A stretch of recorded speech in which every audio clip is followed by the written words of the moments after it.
Hello, Bobby Torres of Frightbox recording here. Now, one of my all-time favorite techniques for adding extra clarity and definition to heavy guitar tracks is to use a simple tube screamer before the front end of an amplifier to help sharpen pick attack, tighten up low end, and just to add extra clarity to a heavy guitar tone. Now, I do this both with physical pedals and also virtually within an amp sim using a virtual tube screamer. Now, with that being said, the one thing I haven't had much luck with is taking an amplifier that might not necessarily be that great at producing metal guitar tones and supercharging it with an overdrive pedal. In the past, when I've tried doing it with my go-to tube screamers, generally I just end up with a slightly more tight version of an already not that great metal guitar tone. So it's something I haven't pulled off successfully yet. And the other thing I haven't had much experience with is using analog physical tube screamers driving the front end of my interface, which will then push the front end of an amp sim. So I've decided to leave my comfort zone and try something new and document it and share with you the results. Now, generally I use an Ibanez TS9 tube screamer, which is great when I'm using something like a PV5150 or Mesa Dual or Triple Rectifier, or even a Marshall JCM 800 or 900. But today I'm going to be trying something new, and I'm gonna try the Deadhorse Deluxe Overdrive pedal by Protone Pedals. So with that out of the way, let's see if I can produce a killer metal guitar tone with an amp that's generally not that great at producing metal, and let's see if I can drive the front end of one of my amp sims successfully using this overdrive pedal. Let's check it out. All right, so right here I have a very simple pre-production session. I have some easy drummer tracks, a scratch bass, 2 scratch rhythm guitar tracks. Right here I have a couple of DIs. Now, what I've decided to do is take those DIs and reamp them through a live tube amp. And something I've been experimenting with recently is utilizing smaller tube amps that are not necessarily meant for metal production or metal guitar in general. And just recently I've been working with a great band in the studio called Poeta. They're more of like an indie rock style band. And we decided to reamp the guitar tracks through a Mesa Boogie, I think it was the lead singer's Mesa Boogie 550 amplifier. It's a combo amp, great sounding amp, but not the heaviest sounding amp in the world. Now, this pre-production track here is very metal based with a lot of intricate picking. And I wanted to see how much I could squeeze out of this Mesa 550 amp, which really isn't the best amp for metal. I wanted to see what kind of tone I could squeeze out of it by using an overdrive pedal, and more specifically by using the Deadhorse Deluxe overdrive pedal. So what I'm gonna do right now is I'm gonna play the sample back, and then we're going to analyze the tone, and I'll also play the tone, the reamped version of the tone without the pedal. So just the amp itself. And I want you to hear how much of a difference the overdrive really makes when it comes to clarity and actually just the overall tone in general. So let's take a listen to this pre-production track from the beginning.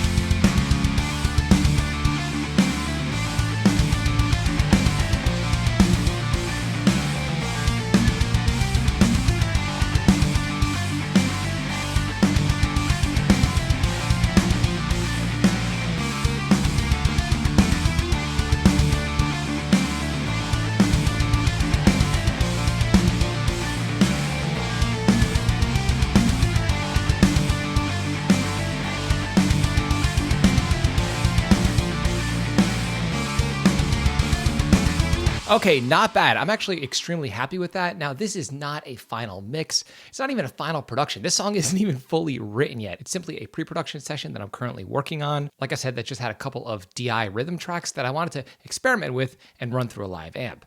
So just to show you how basic it is, as far as EQ, actually, as far as any of the processing on the guitars at all I have is a little bit of EQ, rolling off all frequencies below 70 hertz, all frequencies above 9K, pulling out a little bit at 335, and it's the same on both guitar tracks. No compression, no limiting, no nothing. So with that being said, I really want to focus in on this chorus riff. So as you could hear, I'm going to solo the chorus riff. I want you to pay attention to the actual note articulation.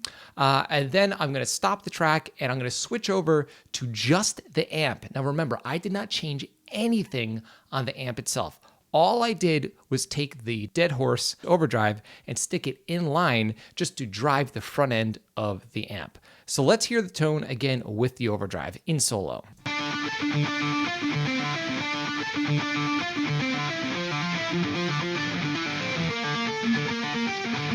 So you can hear all the notes nice and clear, nothing flubby, a nice sharp yet warm pick attack. Now I'm going to switch the tracks over to just what the amp sounded like on its own, meaning the amp without the overdrive in front of it.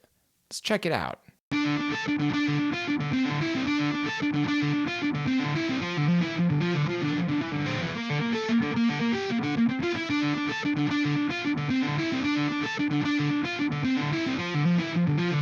All right, so as you could hear, the tone still sounds the same, like the actual tonality of the amp is the same. It just sounds way more muddy and way less articulate. So in other words, if I were to have this amp, if I weren't playing, softer indie rock or blues or country or something like that, and I tried to play super articulate riffs or some chugging, this amp would not cut it in a million years for me. So again, I'm gonna play the track back with the pedal engaged so you could hear it. Actually, I'm gonna play the track back, and in the middle of the riff, I will switch the files over to the overdriven versions, just so you could hear how much of a difference the pedal makes.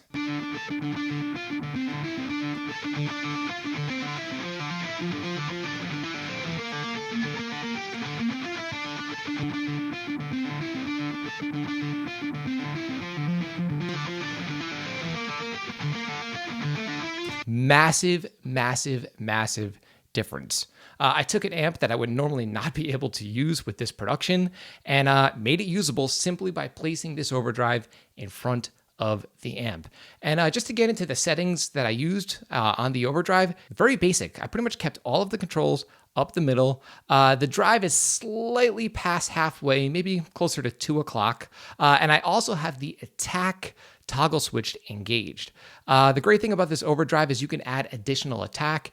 The way I view it is if you're using an amp like this where you don't have a lot of gain and it's just not a high gain style amp, this attack switch really helps push the amp over the edge and to give you that sharp pick attack and extra clarity. Super simple. I literally spent 15 minutes dialing in this tone, actually maybe even less. And again, I'm extremely happy, and it proves to me that I could take an amp that's smaller, that might not be meant for metal, and I can make it usable for a heavy production. Now, this was a live tube amp that I was using here. Let's switch over to another real-world example of how I'm using this with plugins, and to be specific, an amp sim plugin. So here I am in a production. It's kind of the inverse of the last production. It's a finalized production with live drums, live bass. Everything is done. All the performances are final, but I'm actually using an amp sim. So I wanted to see how the overdrive performed being ran into the computer through the actual amp sim to see if it would make a real difference when it comes to using an amp sim, because I use an amp sim at least half the time, maybe even more. So this is really important to me, and I want something that's going to actually improve the sound and make a real difference. So let's take a listen to the sample with the full band, and then I will solo the tracks and we'll see what this pedal is doing to this amp sim tone.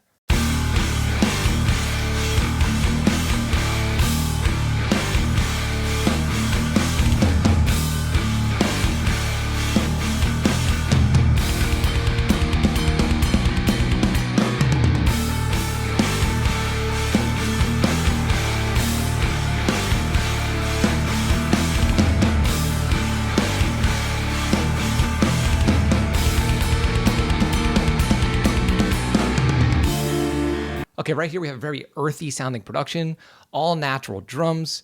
Let's listen to the guitar tone in solo. Now the tone I'm about to play does not have the overdrive engaged. It's just my guitar plugged straight into my interface being ran through the X50.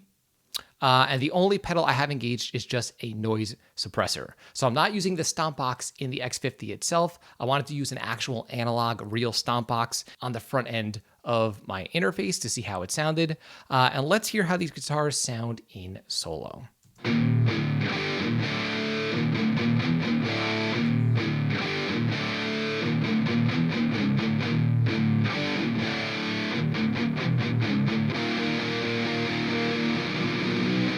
Okay, not bad. I like that they're pretty clear, but I feel that they're missing bite and they're missing attack. So what I decided to do was take these exact same DIs that were recorded when I tracked the song and run them out of my interface in through the Deadhorse pedal. I'm not using the attack switch because this tone was already pretty overdriven. Again, I'm using a model of a 5150, which already has more than enough gain.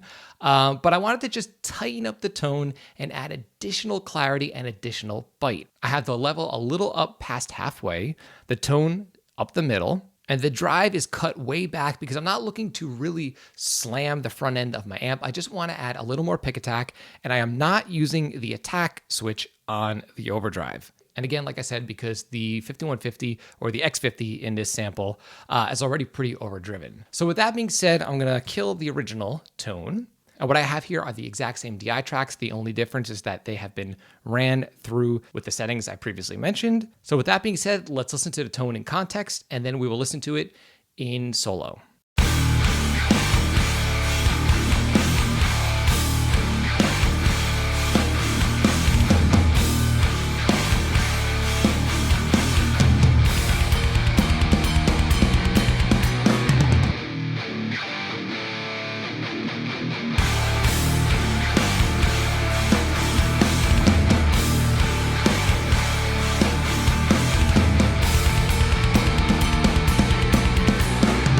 Okay, to me, the tone sounds much more angry and just much more articulate. So what I'm gonna do now is I'm gonna play the sample back in solo, and I'm gonna intermittently switch back and forth between the non-Deadhorse tracks and the Deadhorse Overdrive tracks. And let's see if we could hear a difference.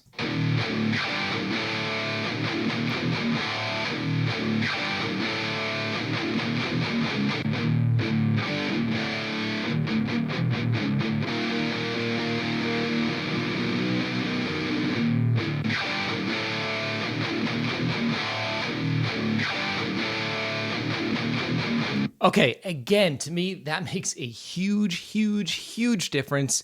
And the thing I'm happy about is I'm not really overdriving the front end of the amp sim.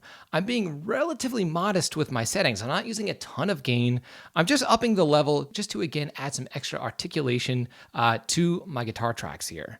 And by the way, if you dig the tone that you're hearing, both of these are from my custom guitar cab impulse response, my Octapack. They are both SM57s on each side. You could download the Octapack for absolutely free. In the pack, you get impulse responses of 2 SM57s, 2 SM81s, 2 Sennheiser E609s, as well as 2 Electro Voice RE16s. Again, the IR pack is absolutely free, so if you're struggling with guitar tone and you want to make your life easier, just download the pack and use them with your amp sims within your productions. So overall, I gotta say, I'm pretty impressed. For me, I'm not really the pickiest guy when it comes to gear, especially when it comes to something like a tube screamer.